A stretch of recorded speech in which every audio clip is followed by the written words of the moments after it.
Hi, everyone. We're about to get started. It's just going to be Dr. Williams today again. One question, one follow-up, and we'll stick to half an hour. I'll turn it over to Dr. Williams. All right, thank you. Good afternoon. And yes, I'm here. Dr. Yaffe is doing another call, so it's either she did the call or I did the call. So I'm here today, and I'll be doing both the numbers and answering questions in that regard. So as we said yesterday, the focus is on long-term care. Our different things were rolling out fairly quickly in that regard. A number of aspects. You heard from the Minister of Long-Term Care, Minister Elliott, and the Premier today talking further about some of the steps that were being undertaken through emergency orders and other things to support in our response, responses to the long-term care issue that, as I said, not only we are dealing with, but on a pan-Canadian basis, all of the provinces are dealing with and seeking to come up with more definitive answers and solutions to this ongoing problem and crisis that, of course, is unfortunate when we have a number of individuals in that state of life passing on if it's due to COVID-19 and trying to ascertain how that had contributed to it and what we could do with those situations to prevent it even further.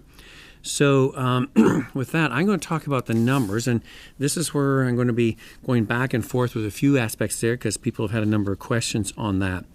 So right now, the total for Ontario of positive cases reported through the Integrated Public Health Information System is 8,961. That represents an increase of 514 confirmed cases over yesterday's report.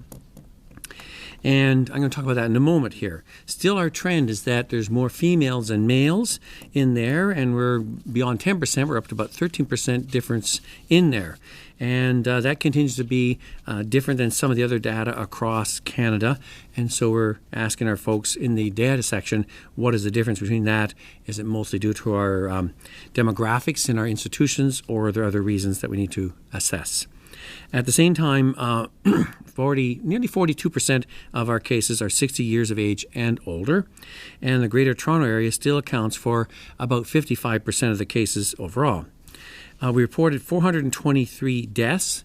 38 of those is an increase from yesterday, and 29 of those were related to long-term care.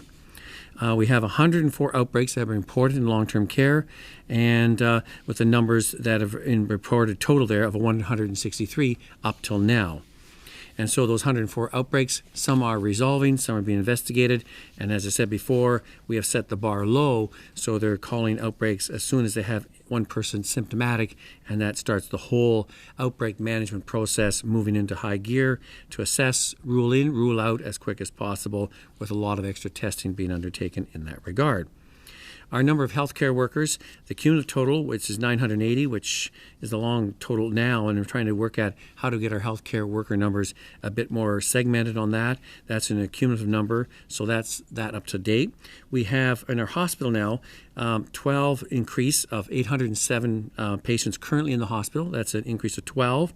Our ones in ICU have decreased by 6 to 248, but the ones in the ICU on a ventilator increased by 12. And I said before, often the ICU, the ones going on and off can vary quite quickly as the day goes on. So I would say these numbers are more of a plateauing effect in the ICU rather than a distinct drop. While it may be encouraging, I wouldn't make too many assumptions on that at this time.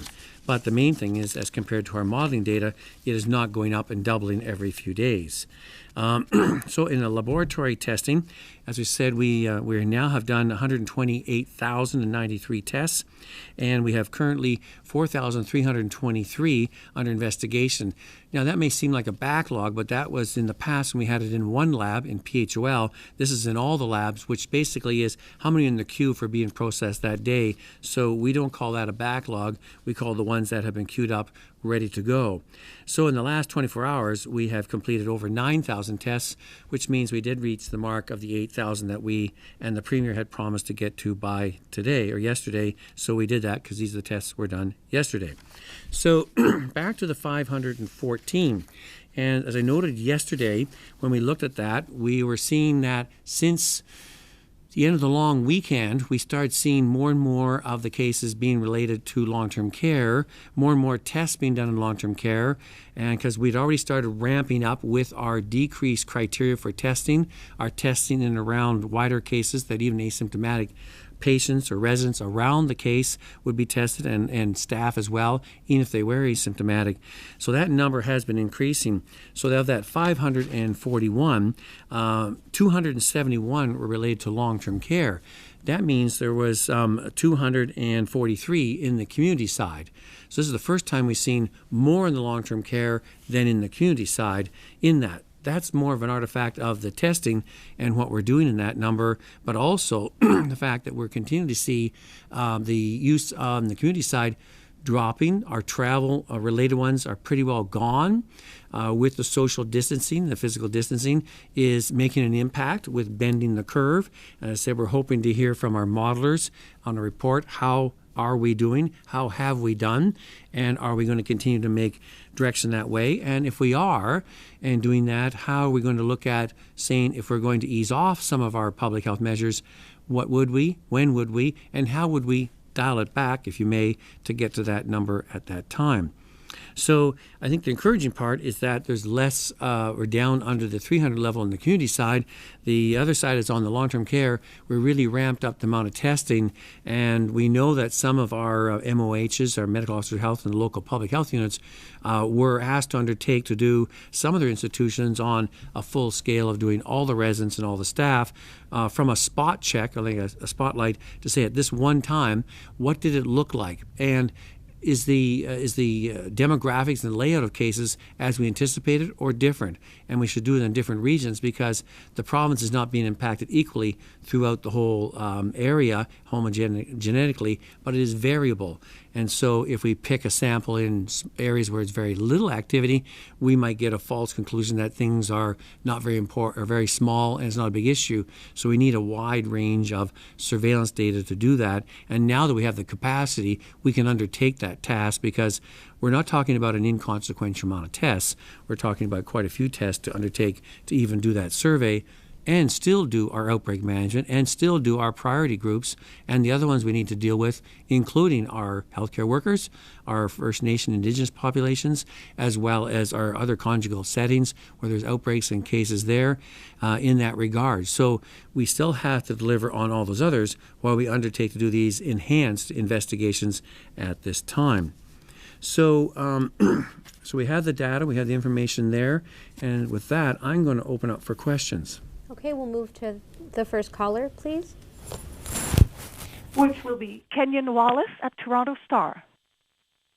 Good afternoon, Dr. Williams. I am just wondering, in terms of the emergency order that was enacted yesterday to prevent personal support workers and others from moving between different long-term care facilities, why are we enacting that, or putting it into effect, I should say, on April the 22nd rather than now? Epidemiologists I've spoken to have said that if we really want to stop the chains of transmission between long-term care facilities, we should be doing this as soon as possible and not in a week. So where does the logic come for doing this on April the 22nd? Right. So I think I was asked this question yesterday. So again, let's see if I can say exactly the same. When we started off in this process, one of my recommendations originally was that we try to decrease the amount of movement of these part-time people between the various institutions, and because we had experienced some problems with that in SARS and also in the pandemic or the influenza back in a number of years ago. So that recommendation, we carried forward guidance documents and asked that people who are in multiple sites would notify their employer, and they would then, if there was an outbreak in their institution, the one they're in, and they're isolated, they'd have to cease from working in all the other sites if they're in more than one or two sites in that regard. And so we continue to say that is our direction. During that time, there was a number of steps taken to look at all the reasons and methods to get to that, and the only venue that the ministry and the cabinet could come to was use an emergency order because of the various aspects related to labor law and various agreements and aspects therein that makes it necessary to do that and to look at all those aspects in there. Once they have got the order in place, then to implement that order, one has to go through a number of steps, because if you just flip it quickly, you may end up losing a half or a third of the staff in institution, and then you end up with residents not getting any care. So one wants to do it by bringing in, as they've noted and the ministers noted, with some other staff resources, either from the healthcare sector or from our volunteer group or from students to come in at that time to make sure that in the outbreak management, in the case of this implementation of this order, one does not decrease the workforce and compromise the outbreak response or the ongoing necessary care of these residents, as we have seen in some other settings that was, in our minds, not at all acceptable. So while I understand there seems to be a delay, I would say to get to that point, to do it carefully so you don't cause disruption and loss of care for these elderly and frail individuals. Follow up? Yes, and in terms of the daily testing numbers that we get shown every morning around 10:30, as of yesterday, the province began to present those testing numbers as samples tested rather than patients tested. And my question is, what was the thinking behind that change, and how does that then help us if, up till now, we've been looking at the number of patients tested, whereas a single patient could get, like you say, 2 or 3 tests. By presenting it as samples, doesn't that prevent us from knowing how many people were actually tested?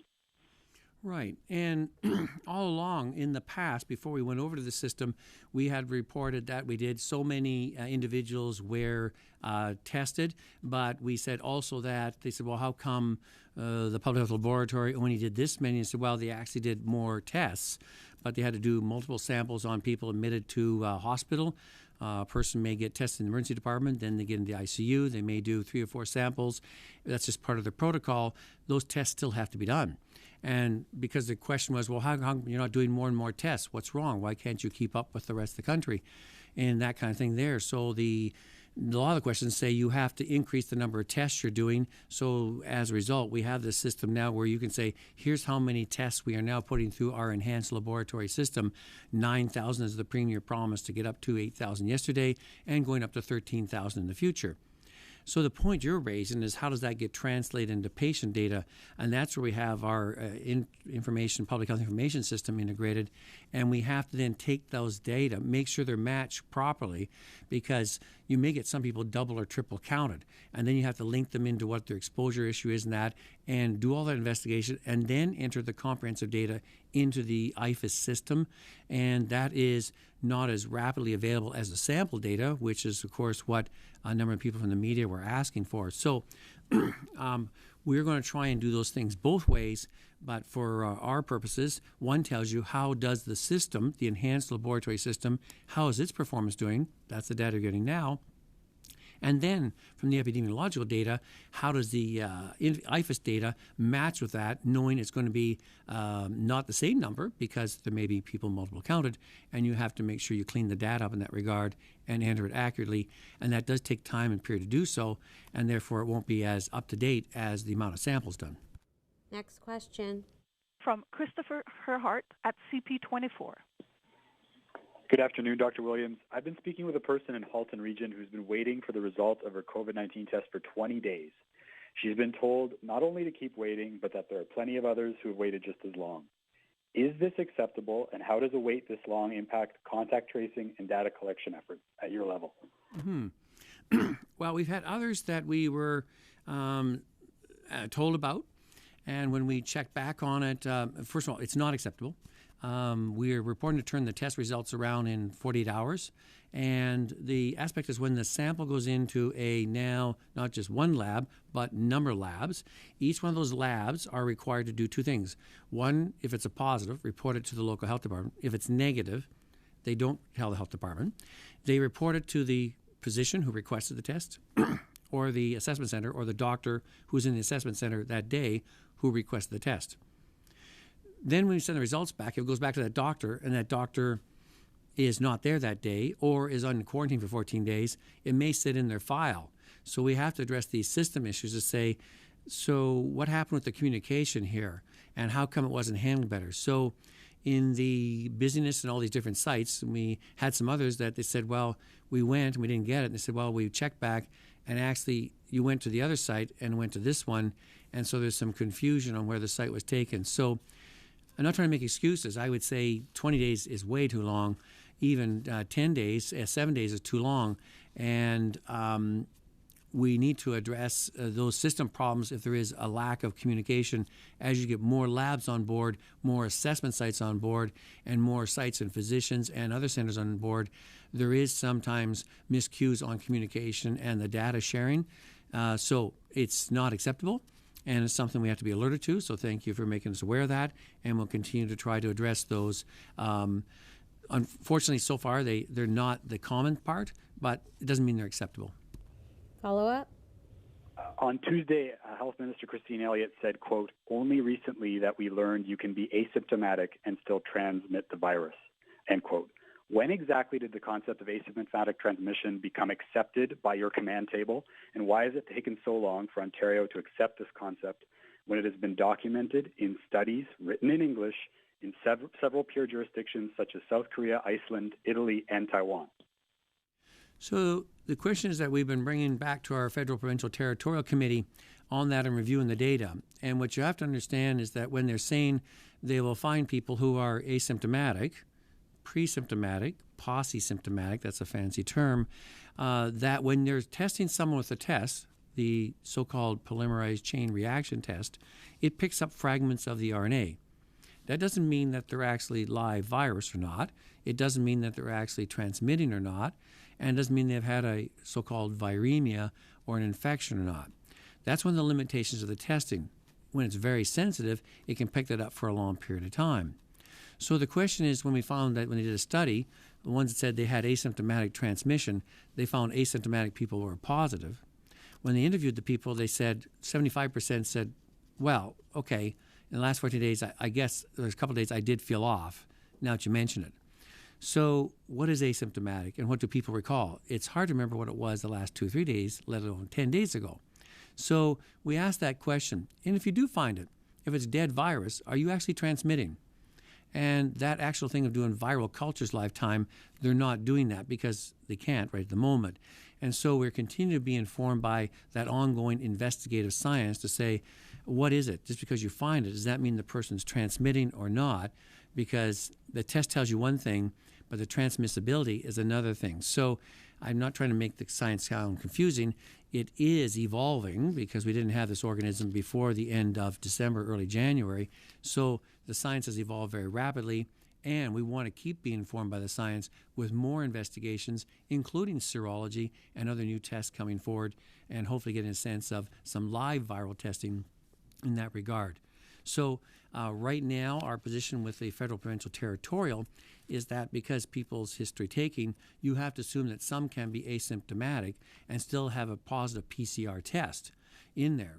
That doesn't say they're automatically transmitting, but the potential for transmitting is definitely there. So we're being extra cautious and saying, let's assume they might be and go back to that. That's only been in about a week ago, about 9 days ago, when we came to that conclusion at the FPT table. Next question. From Cynthia Mulligan at City News. Hello, doctor. In looking at the hospitalizations, I'm curious. So today we have 807 people in hospital.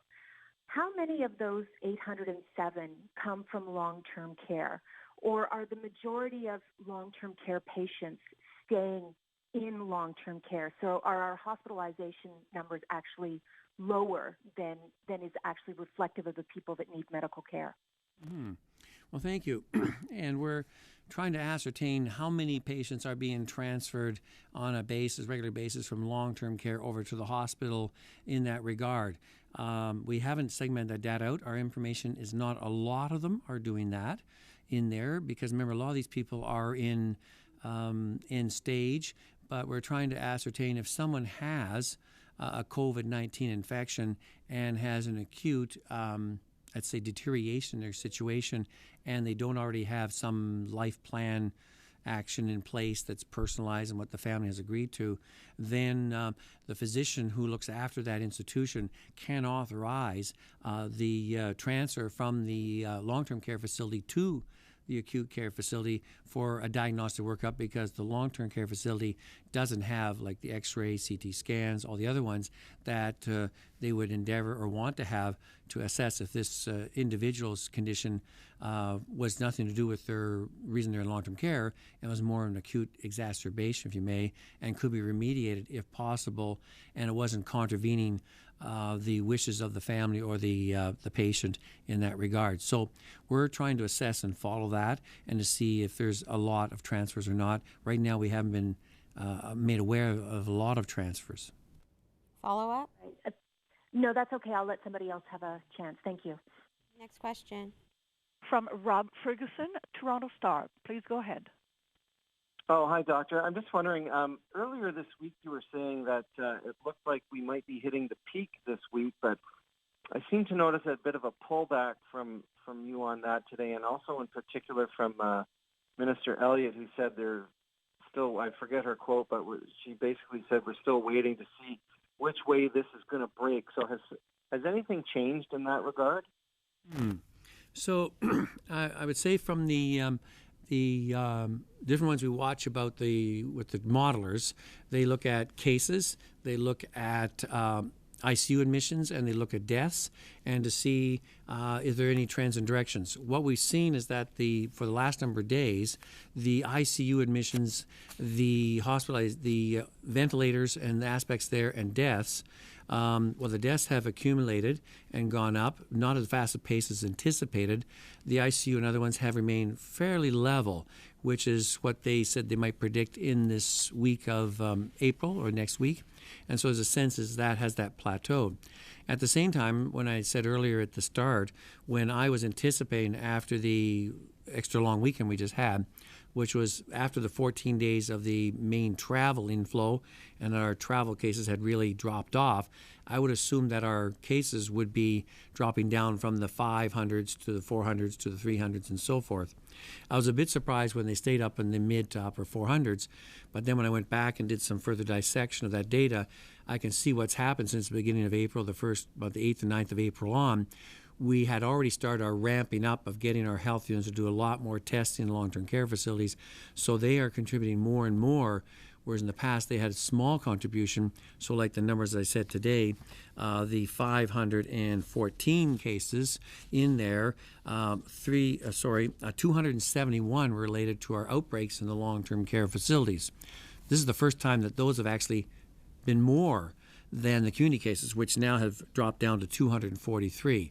So in that sense, I was saying I may be optimistic in that, because in the past we had well over 400 community alone, and we had peaked around 550 and very few from long-term care back about 2 weeks ago. So maybe, in fact, after this long weekend, we are coming down, and I'm asking our data people and others to segment the data so we can get a correct amount to our modelers to say on the case counts also, are we coming down? Because you have to compare trends with apples to apples. So we've changed the thing by adding a whole bunch of new things in with our enhanced testing and surveillance in the long-term care homes.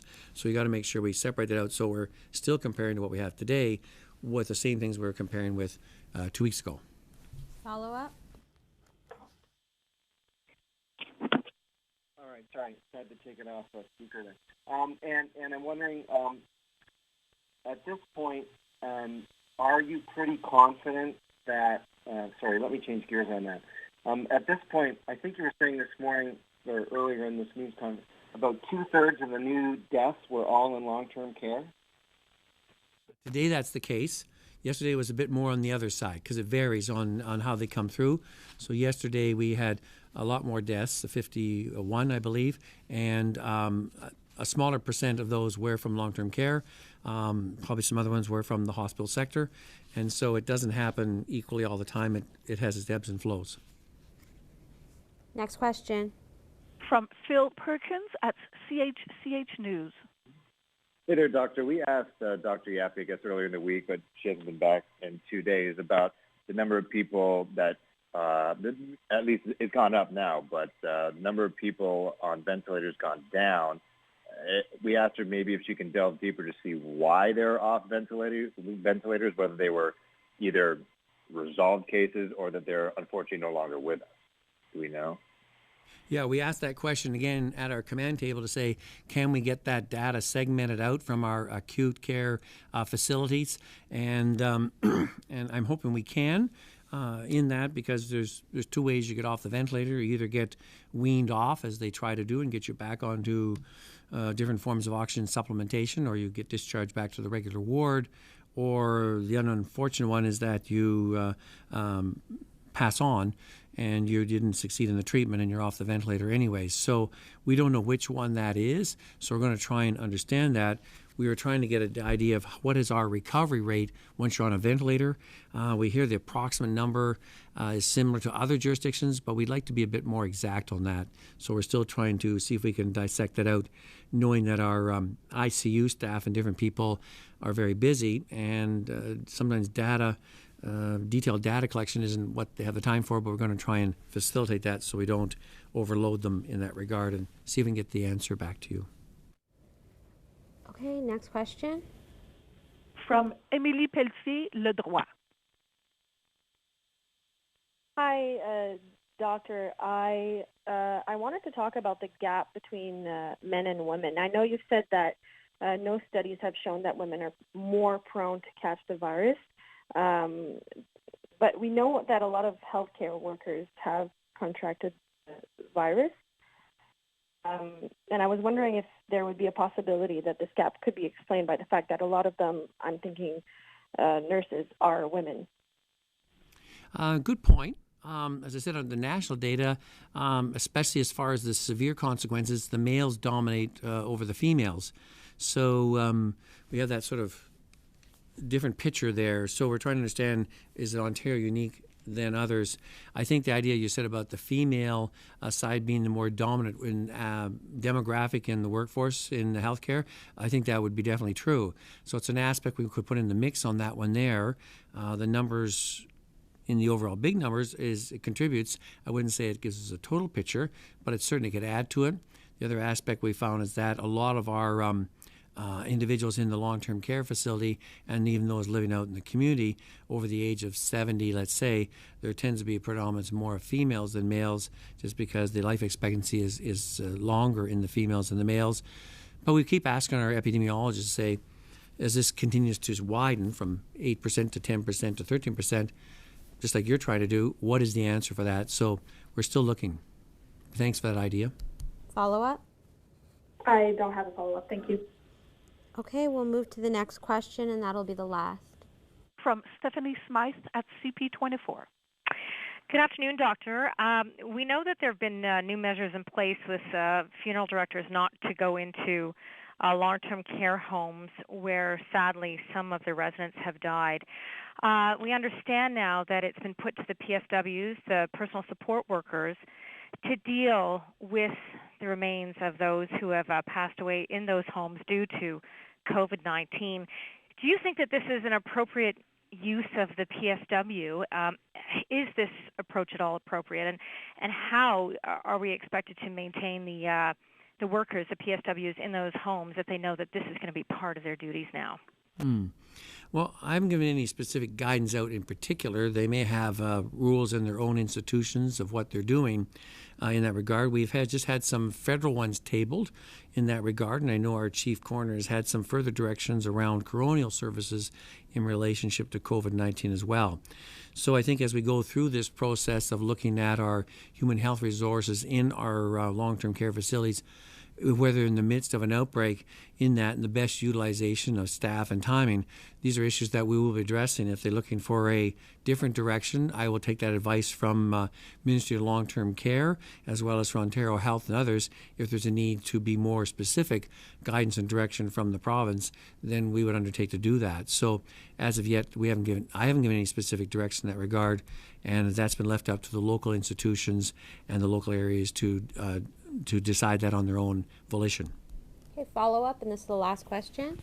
Okay, I wanted to ask you about false negatives. And last week, Dr. Yaffe stated that the swabs are quite accurate, about 90%.